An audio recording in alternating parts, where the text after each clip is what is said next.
Oops. Okay. Thank you.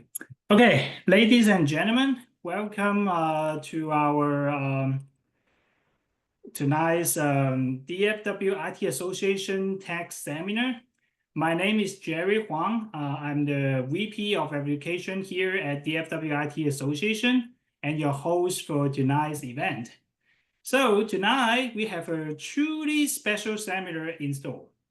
So if you have attended our seminars before, you must know that we bring in top IT experts. What I mean by top IT expert is really means top IT experts. They are either from university professors to industry leaders. But tonight, our guest isn't a professor or a tech leader, and he is not even old enough to college yet. But I want to promise you right at this moment, after this seminar, you will leave here feeling just as inspired, if not even more. So let me introduce you Mochizuki Ken, or Ken for short. So Ken is a high school senior from Hong Kong who discovered a love for programming back in ninth grade through self-study. Even with limited resource, his determination led him to create programs, compete in tech challenges, and eventually even teach programming. And a meeting with a professor from City University of Hong Kong opened up the professional world for Ken. So where he now works part-time as a software engineer at a local AI startup. With a focus on computer visions and machine learning, can bring these advanced technologies to life through real-world projects. He recently took first prize in the Hong Kong ICT Awards and will represent the Hong Kong Computer Society in the 2024 Asia Pacific ICT Awards. So just as you know, just like Bill Gates and Mark Zuckerberg, Ken is showing his tech talent at an incredibly young age. Tonight, Ken will share how his innovative projects, including his standout initiative AI, as you can see in his t-shirt and his background, AI projects, which use technology to support the disadvantaged communities. So, ladies and gentlemen, are you ready to be inspired? Are you ready? Okay. Enough bearing with me. Okay. Without further ado, please join me to welcome Mochizuki Ken. Thank you, Gary. So good evening to the US and good morning to the Hong Kong, because I believe there's also some people, friends from Hong Kong joining this webinar. So thank you all for being here today, and also thank you DFT IT Association giving me such a good chance to have a sharing here. So my name is Ken, and I'm excited to share some insight of how technology can empower the disadvantaged communities and my own project, the AI project, and also share about myself coding experience. Okay, so let me share my slide. Okay, so can you see my screen now? Yes, I can see it. All right. So the first topic I would like to share is how technology can empower the disadvantaged communities. So in the next session, I will introduce my own project, the AI project.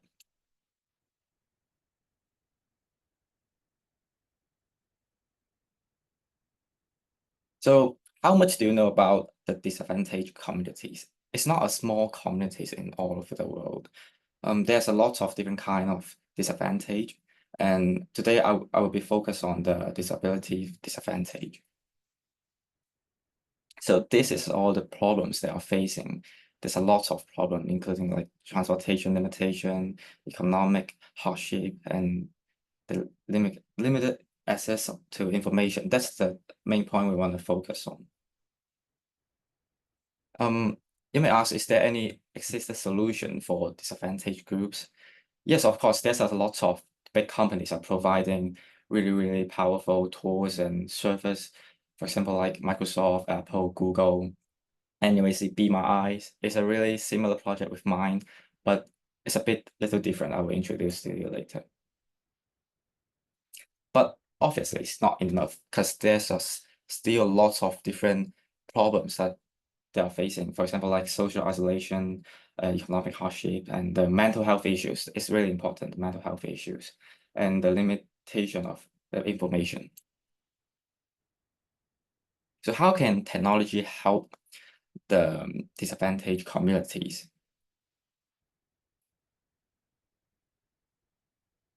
Okay, and you can see here some examples. For example, like we have lots of different texts, like voice to text to voice, computer vision, AIoT.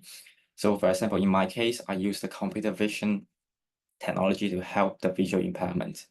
And nowadays, we even have the generative AI. So with generative AI, which can solve more problems. So I will introduce my own project, the AI project. The AI project is developed for the visually impaired people. So if I ask you to talk about what is the major problem that visually impaired people are facing, and you may the first thing come up from your mind should maybe a device that can help them go somewhere they want, and maybe text to voice tell them what is happening. But in fact, we found that actually shopping is a really, really big challenge they are facing because they are really difficult to find the product. Where's the product and what is the latest information of the product? For example, like what is the price of the product? They can't see the price, right? And it's also difficult for them to know for example, like the promotion informations. For example, which product is on promotion. They're very difficult to get the information from the shop. And also the psychological support is also important because sometimes they don't want to always ask someone for help. They want to buy Google Shopping by their own self without others' assistance. And the last one is safety. Safety is also important. So I will introduce about the project, the AI project. AI is an application or device. We have the application and device that designed to be a shopping assistant for the visually impaired people and allow them to shopping without other assistance. And we now have 4 generations. You can see here's the AI Gen 1. Gen 1 is quite a big device, so we drop it and we developed the AI Gen 2. We can see AI Gen 2 is similar and is have a lighter weight, and we have AI Slim is much smaller than the AI Gen 2. And we also have the AI Mobile. We allow user to use our application on mobile without any hardware device. So here's the project timeline. I use around half a year to develop on this project. So in January, the concepts come out, and in February, I start develop on the hardware because I'm thinking to develop a hardware in the first, but I just realized that maybe a software application is more suitable for most of the users. So I developed a mobile app version. And in July, the final project has come out. So I will introduce the project from these 4 categories. So the first, the innovation and the creative in the ICT. This is a slide I used to join the competition. So yeah. So you can see here's the AI. You can choose to use the hardware device we have developed and the mobile application. You can see here is the green part is the product in the shopping mall or a convenience store. And the device will capture the image real time and it will pass it to the AI processor to process and return the result to the device. This processor can be a server, a cloud server, or a local server, or even it will process on the device. and you will use voice to communicate with the user. And we use a lot of very powerful technologies, including computer vision, object detection, hand detection, and the motion detection. And we use Python for the computer vision part. And also we also use deep learning and Gen AI. We use voice text to voice, and how to generate some content. I mean, to communicate with the user. And the third part is the hardware. We use Raspberry Pi. In the generate AI Gen 1, we use the ESP32 camera, but it's not powerful enough, so we changed to the Raspberry Pi. It's smaller and powerful, and most importantly, it's not expensive at all. It's very cheap. And we have the Wi-Fi real-time streaming between the device and the server in the shop, and the mobile application. So here's some innovation and creativity. The server-side AI image process. The reason we use server-side AI image processing is because if you want to process the AI in local on the device, it's really it will use a lot of resources, and if the hardware is not strong enough, it's really difficult to do that. The cost will be really high. And the second point, we use a CV-based navigation system, because the navigation system is based on only computer vision. Just like our eyes in the big shopping mall, we will see a lot of signs to point us to different area. So the device will also recognize the sign and bring you to the target area by the sign and navigate you to there. And the third one is the sound interface system. The whole system will communicate with the sound.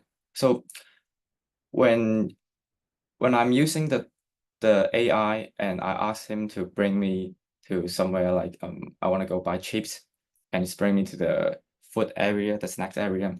So instead of telling me go straight and go right and go back, it will use a sound to bring me to there. It's more convenience, and it's more available to you for user to sense the environment and understand the instruction. So the functionality. Here you can see, can you guys hear the sound in the video?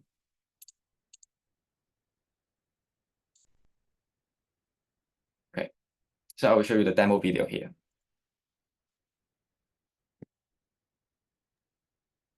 No, we cannot hear the sound. Can you hear the sound? No, we cannot. Oh, you can see the subtitle here.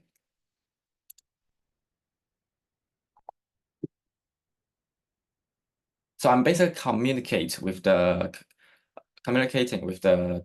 AI device. This is the mobile version. It's telling me to go straight until the sound stops, and telling me to turn left.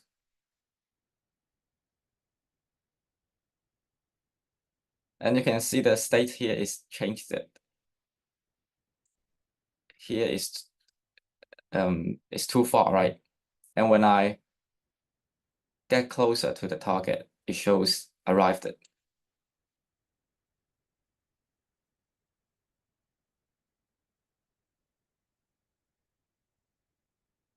And how do I find the product and confirm where's the product? The system will ask me to raise a hand and check the position of my hand and the position of the product, and also check the area to see if the distance is similar. So this is not the chips I want to buy. The chips I want to buy is near to it. So it will tell me that the chips is in the left side.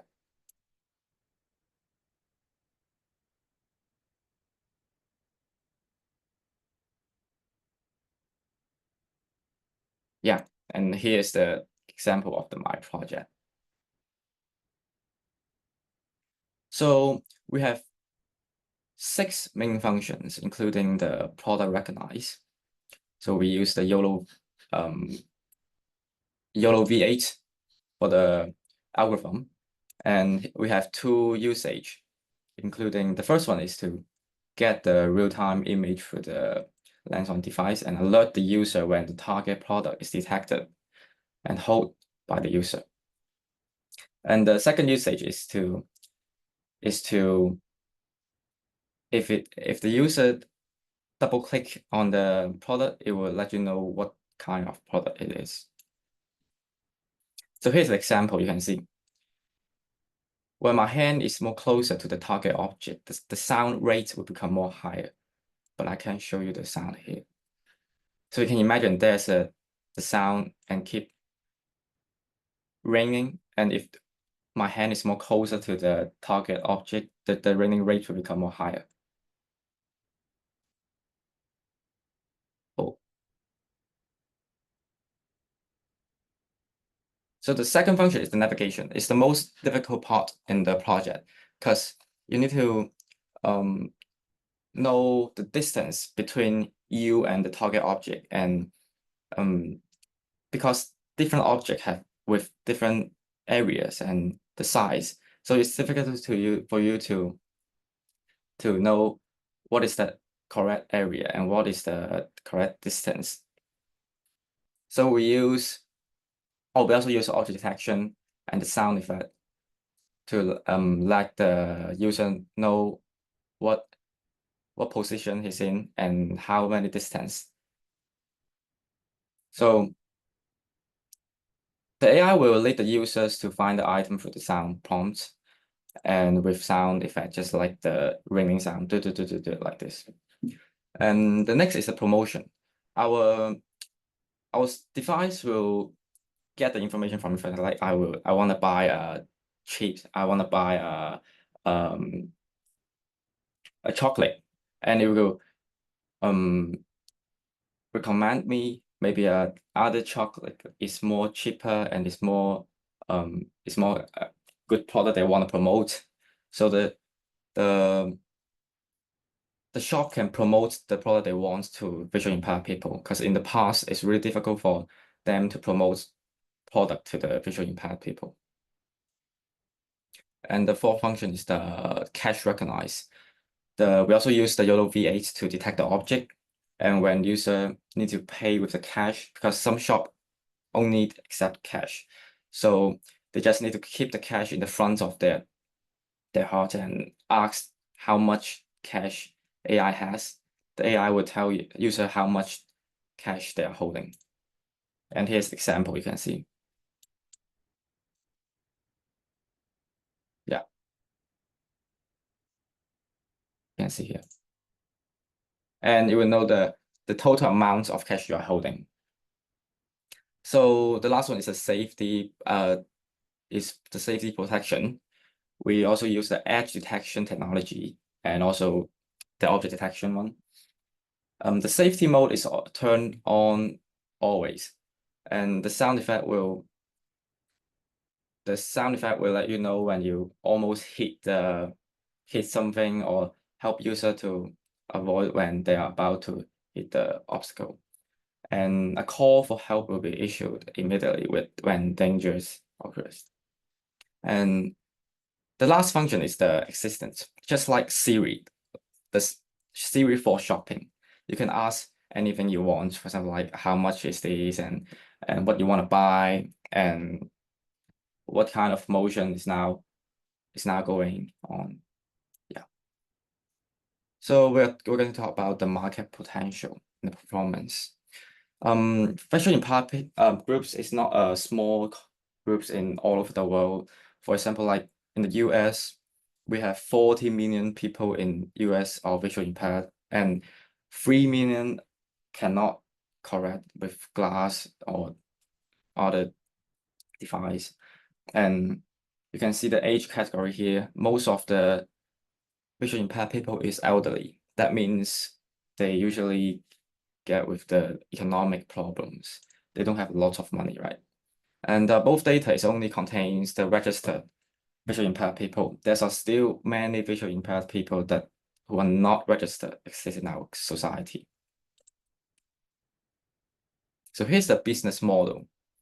We would like to work with convenience shop at first, and the next one maybe the supermarket, and then the next one will be the shopping mall.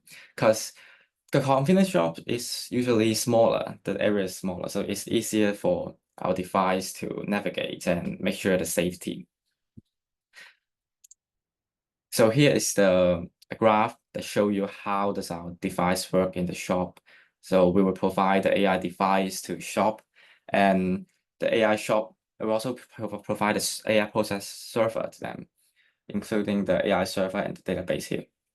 So when people they don't have a powerful phone, for example, like when we have the iPhone 16, maybe we can use our own device to run the application. But if we don't have such a good phone, we can borrow the AI device from the shop.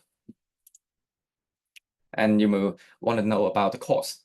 The hardware cost is really, really cheap. For example, like the old version is quite expensive. It's around 200 Hong Kong dollars, not US dollar, it's Hong Kong dollar. And the latest version is only costs 180 Hong Kong dollar. It's really, really cheap. And you can see, for example, like we provide a server like 5,000 per month because the shop, and the benefit we bring to them is a lot. Here's an example. In Hong Kong, we have 10,000 visually impaired people, but in the States, there's a lot of, it's more visually impaired people in the States. So the benefit they can earn is more larger than Hong Kong. And the benefit and the impact. So for the user, it allows visually impaired people to go out and shopping like we do, and solve their most particular needs. And for example, like buy items, compare the price. It's really important to compare the price, because I have mentioned that most of the visually impaired people is elderly and they don't have a lot of money, and they have economics problem, and our device allowed them to compare the price, which will help them a lot. And they can get the latest information of the product. They can buy some new products instead of buying the same product, because in the past they usually need to buy the same products. It's really difficult for them to know if there are some new products coming out to the market. And it also help them to enhance their self-identity, believe in their own abilities. And for the commercial, as a result, they will get an additional batch of potential customers, because I've mentioned that visually impaired people is not a small groups, it's also big groups. Even though they just pay $10 for each, it may be a really large amount to the market. And at the same time, it can also be used to promote a new product to the visually impaired people.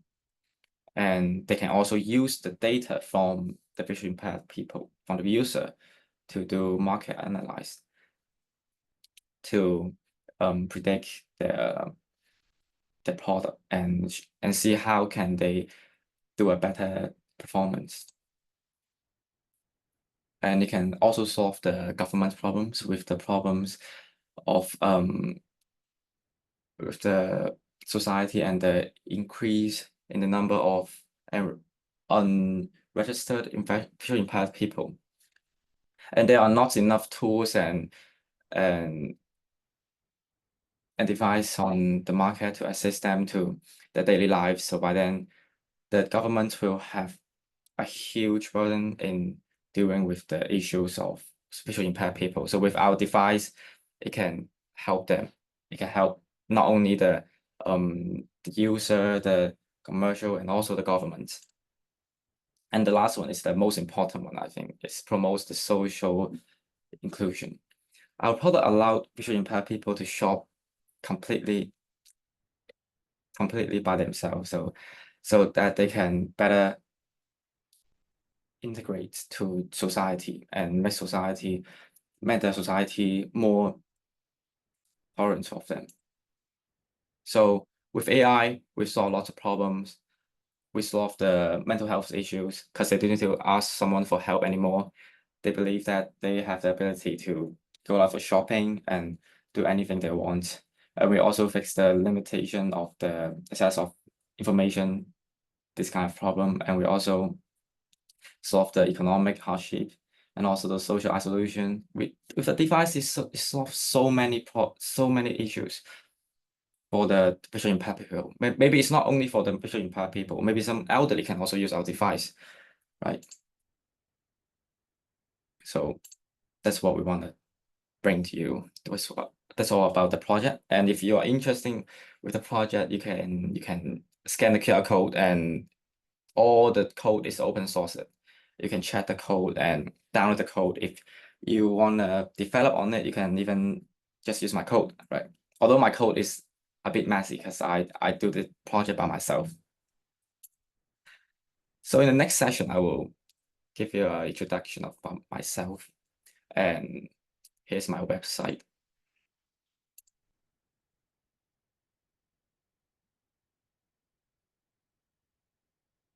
Okay. So here's my website, and I've done a lot of project here, and you can see the code, the GitHub of my project and the introduction of my project. And you can, about me, that's the skills I know, front end, back end, a database, computer vision, machine learning, and deep learning. Yeah, you can check the website if you want to know more about me.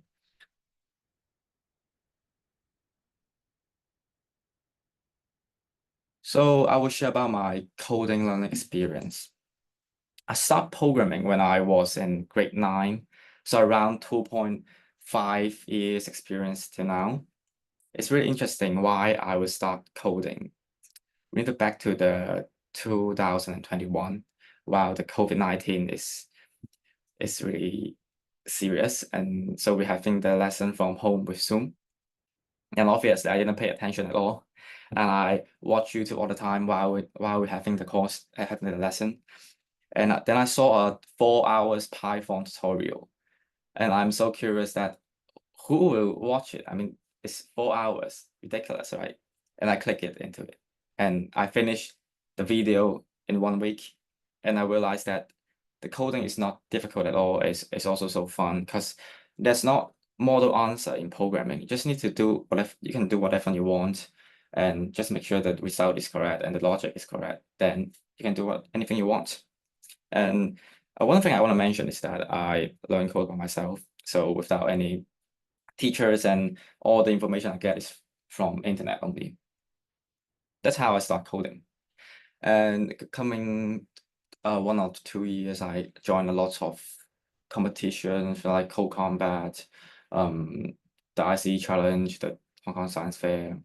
And my AI project is also the first competition for my AI project is also this Hong Kong Science Fair, and also the Hong Kong HKOI. But I'm not the one who was run in OI. I'm not the one who was running OI. I'm just good at project, yeah. So in 2023 is a really important years for me because I met the mentor, Professor Ray, and joined our code Hong Kong. So I would like to introduce about AlphaCode Hong Kong, and here's the website of AlphaCode Hong Kong.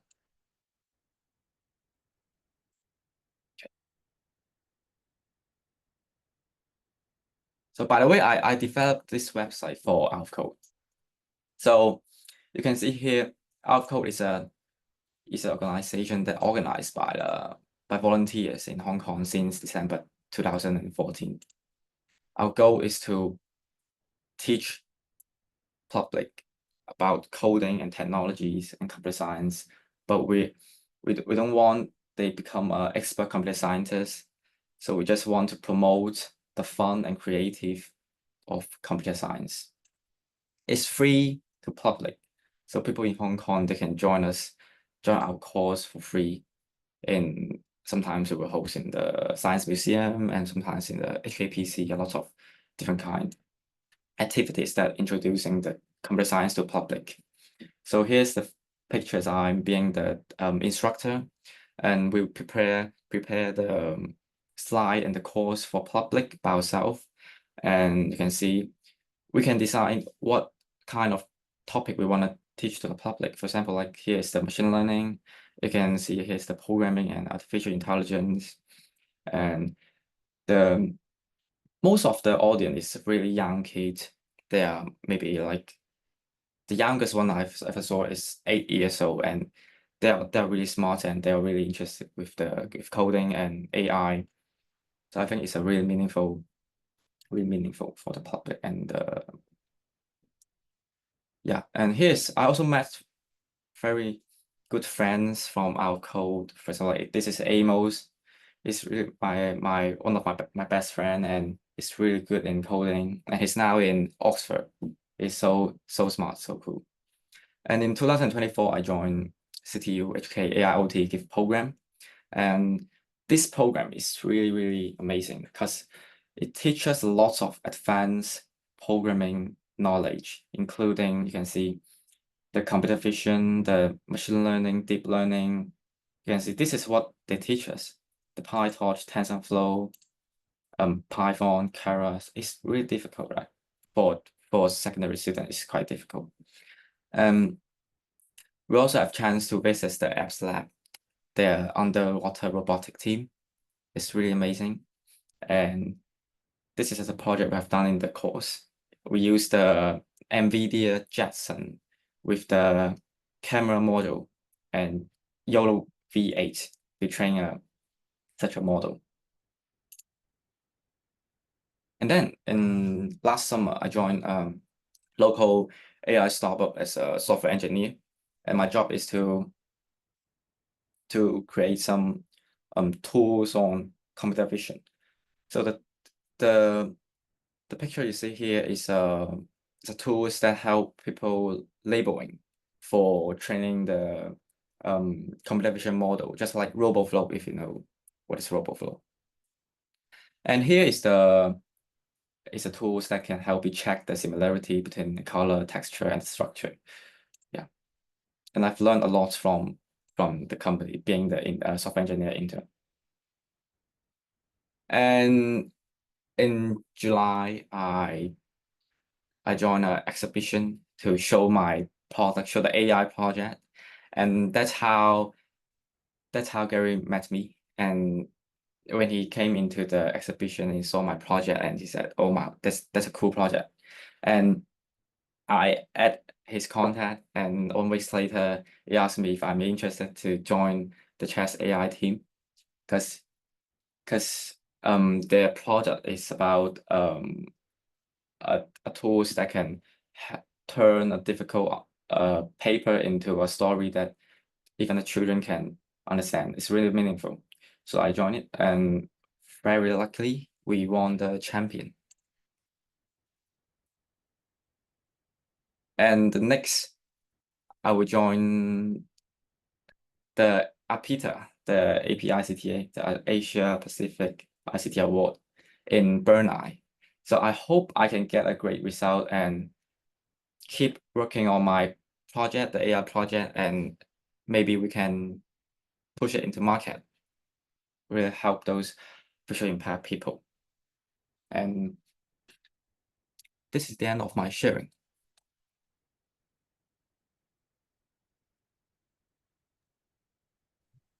So Ken, you mentioned that there's a professor. Oh yeah. I don't think Professor Ray is here. I don't think he's here, so we can continue. Yeah.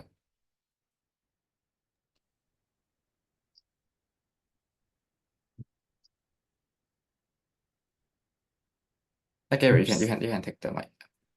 Okay. Wow. Thank you so much, Ken, for your sharing.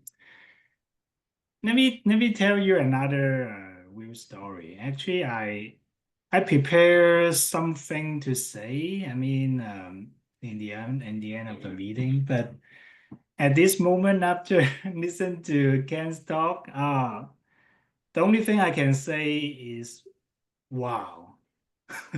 I really cannot say anything else because Ken's project is just so amazing. I really inspired by this project, and especially Ken even develop his own business model. This is way among my imagination of a high school student can do. Wow, that's just just incredible. So yeah, if any of you is a VC, please approach to Ken. He may be the next Microsoft or Tesla. Okay, so let's go to our Q&A session. I believe all of you must have tons of questions want to ask Ken. So we want to promote how to say the interactions better. So we want to encourage people to use the mic to ask questions and then interact with Ken. So if you want to ask question with mic, please raise your hand in the Zoom. So the method to raise a hand is you can see a react button, in the Zoom, and then if you click on it, there is I believe there is a raise hands function, and then if you click raise hand, then your hand will be raised, and then you can we can ask your name, and then you can unmute yourself, and then you can ask your question to Ken, and also you can post your question in the group chat as well, but we encourage people to raise hands and ask question in mic. So there will be priority in the people asking question in mic. So I can yeah. see some questions in the chat room.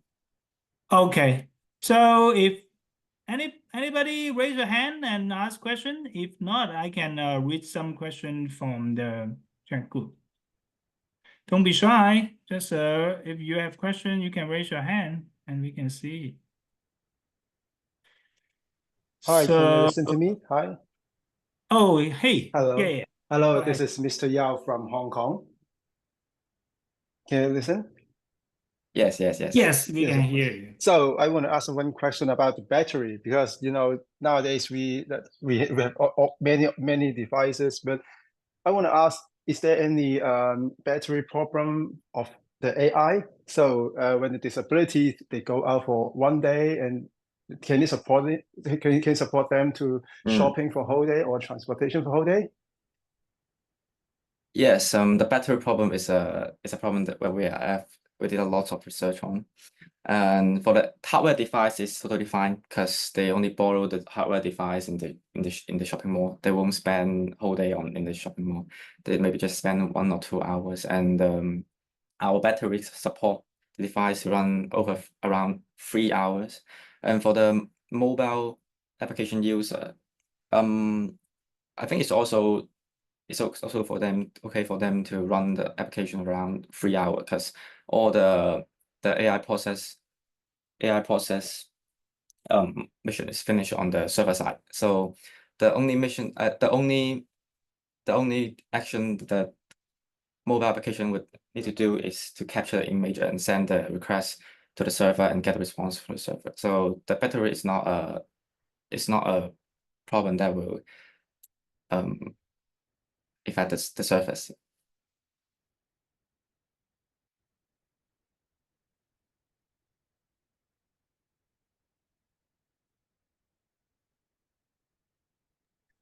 So thank you, Yao. So anybody who want to ask Ken in mic? You can raise your hand or unmute yourself.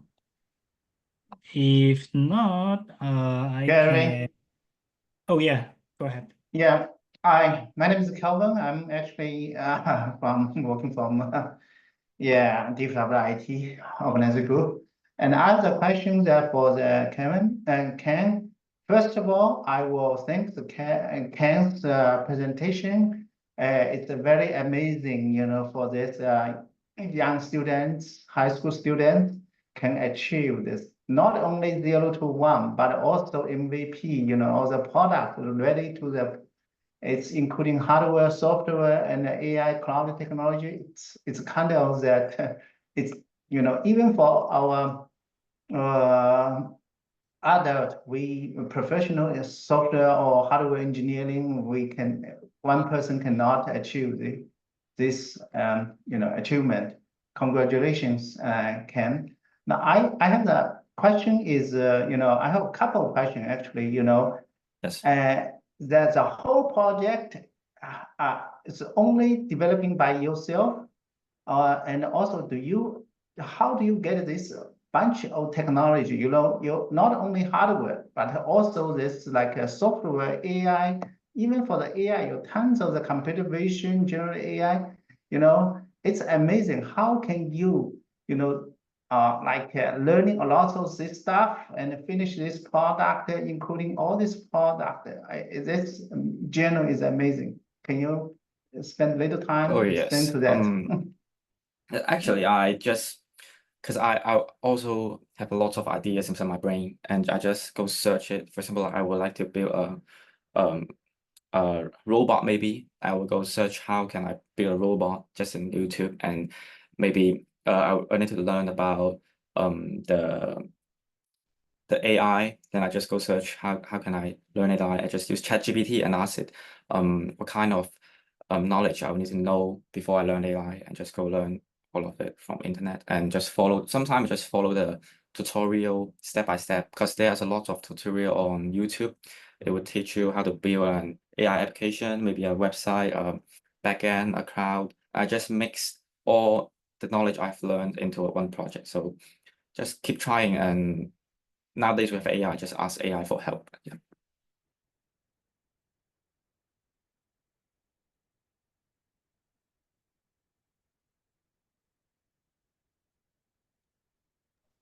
Ken, thanks a lot.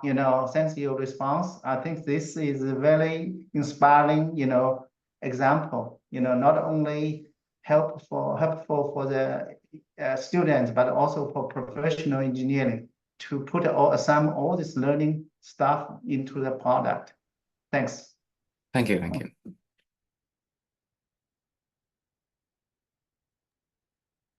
Thank you so much, Calvin. So anybody who want to open the mic and ask Ken's questions? You can raise your hand. So okay, Yeah, James, go James ahead. here. Hi, actually, my name is Olivia. So I come from the Hope Creation Fund. It's a charity fund or organization that supports student STEM activities. So I was asking, how much did you spend, how much money did you spend in developing this project? Because this might help us to decide like how much money to donate to these STEM projects and stuff, and to Yes. support these like activities. I see. So how much I spent on this project? Actually, I just spent around few thousand Hong Kong dollars, 1,000 for the 3D printer, and maybe 1,000 for the hardware. For example, like the Raspberry Pi and some camera module. So I would say the whole product is under 3,000. If you don't want to calculate the computer I used to develop the code, so it's around 3,000, under 3,000. Yeah. Hong Kong dollar. Oh, okay. Thank you. Thank you. Yeah, thank you so much for answering my question. Thank you.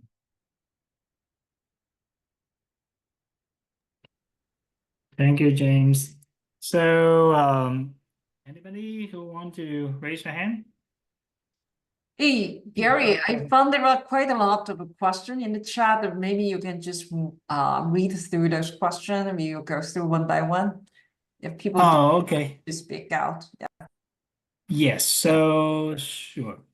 Let me see. Do you finish the AI project all by yourself? That is really amazing. How do you balance your academic study and AI project? Yes, I did finish the AI project by myself only. And how do I balance the academic study and AI project? I didn't balance it. I just pay all my efforts to learning coding and AI. That's why my academic study is not doing really well, but it's okay. I mean, yeah, you need to give up some academic study while you're learning so much latest technology. Yeah. So how will the user pay if they don't have cash? Can they talk to the phone and complete the payment transaction? Oh yeah. Because in Hong Kong we have a card like Octopus card, a lot of visually impaired people use Octopus card because it is an NFC card. You can just use the phone to pay the money. Just like I see. The reason I asked this question is in a lot of places, people do not use cash anymore, especially in China, they don't use cash anymore. Yeah, but I think the wireless paying is okay for them. They just need to paste the phone to the device and they can pay the money.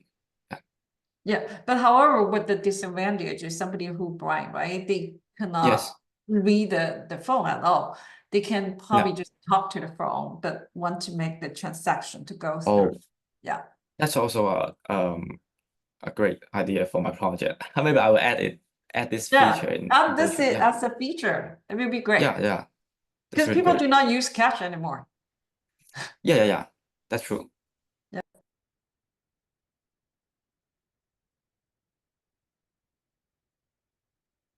So anybody want to ask Ken's? But there's also another question. Yeah. What are the main challenges you face with the device you would like to share as a high school student to join competition and learn different skills, develop project? The main challenge, the main challenge is maybe is the academic study. I need to at least pay some attention on the academic study that make my time become lesser to work on my project and learn different skills. The main challenge is study. Yeah. Got you. Okay, so Paul, is it you? So someone raise your hand. Yes, I have a question. So congrats again, and this is truly amazing. And also you have a global clause as well, right? Help those disadvantaged people. And one question I try to get to is how do you solve the latency issue? I like your idea to use I would say not so powerful chips on the mobile side, right? But have relies on heavy lifting calculation in the server side. So how can you achieve the low latency by transmitting the image over there? Some judge have asked me this question in the competition. And the answer is there won't be a lot of visually impaired people same times in the shop. So the request the server needs to process will not be a large amount, so it won't be this really they not often will be facing a overload problem, so that's not a big problem for us.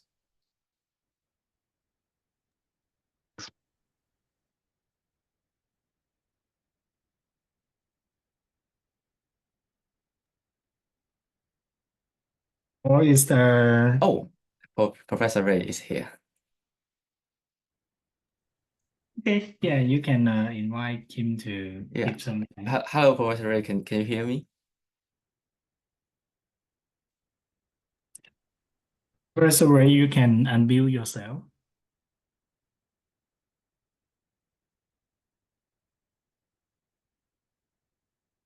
Someone asked me for the text to voice. Oh, yes. Oh, can I speak now? Can I help him to unmute the mic? So who you are the co-host, you can unmute him. Oh, he cannot speak now. Okay, it's okay. He cannot speak now. Can you speak? No, I mean he cannot speak right now. Oh, okay. It's not available. Okay. So for the text to voice and the voice to text, what Python libraries did you use? I used well, actually you can check on my GitHub. but I will check for you. I already forgot what library I use in the project. Let me see.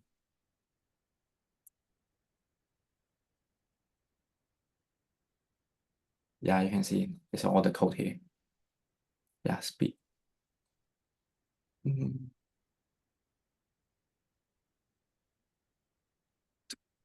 Okay, the maybe sound I to can just say a use few words. Excel. Yeah, Ken. Yeah, I just Yeah. want to compliment what Ken has been sharing. This is a multi-year effort, and he has been doing a good job through the Hour of Code and also gift program. But I really want to appreciate his effort in this important channel to share his journey. We hope this can stimulate and also encourage other young students to keep sharing your thought and also your learning journey. This is really important. Thank you so much. Good job, Ken. Yeah, and also the Thank you, organizer. Professor. Thank you so much, Professor Wei. Yeah, and the library I have used is voice. Yes, here. The speech recognition. This one is, I think it's from Google, and you can use the library without API key. You need to pay for it. I don't know if it's a bug or not, but you just need to pay. You need to pay for it.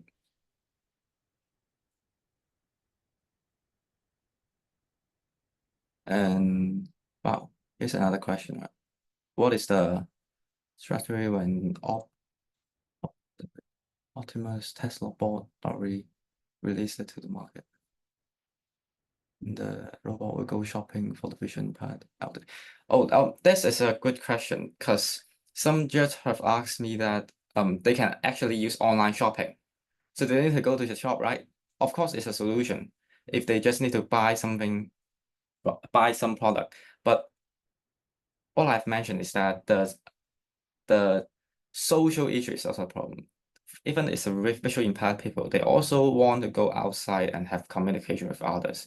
So shopping is not just buy something. They also need to communicate with someone, right? Having some social. So that's why we want this product. It's not just to help them in shopping, it's also help them in the social. Do you use AWS Cloud for server-side code? Oh, I didn't develop the server-side the cloud server yet. I just run everything locally. But in the future, if I would develop on cloud, I may use AWS, yes.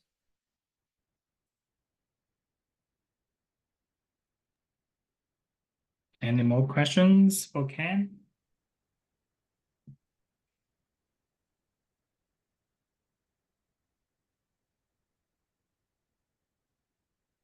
All right. If there's more questions. For the mobile app, what technology do you use? iOS, Android. For my case, I just use for iOS just use the Xcode, but for Android, I didn't develop the Android version yet because Android Studio is so difficult to use. Yeah. Can you product be used in different stores? Yes, we can. It can use in different stores, but we need the stores to cooperate with us. They need to provide the information of also like the map and what product they have. They use Flutter and Swift. I just use the Xcode Swift because we need to assess the camera, so native one is better. Yeah.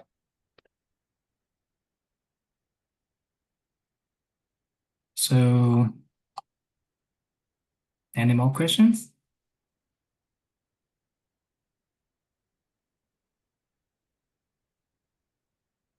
All right, if there's no more question, thank you so much, Ken, for your inspiring sharing, and thank you all for participating in this event. So in the last, we have also have something to share with you guys because we, our DFW IT Association will organize this kind of tech seminar every month occasionally. So if you're interested in it, I will share contact information of our organization in the group chat. You can feel free to check the information and contact us. And also, Ken, could you please stop sharing? I want to share some. Oh, yes. Yeah, thanks. So I'm also sharing WeChat group of our some of the WeChat group of our organization. Hold on, let me share it. So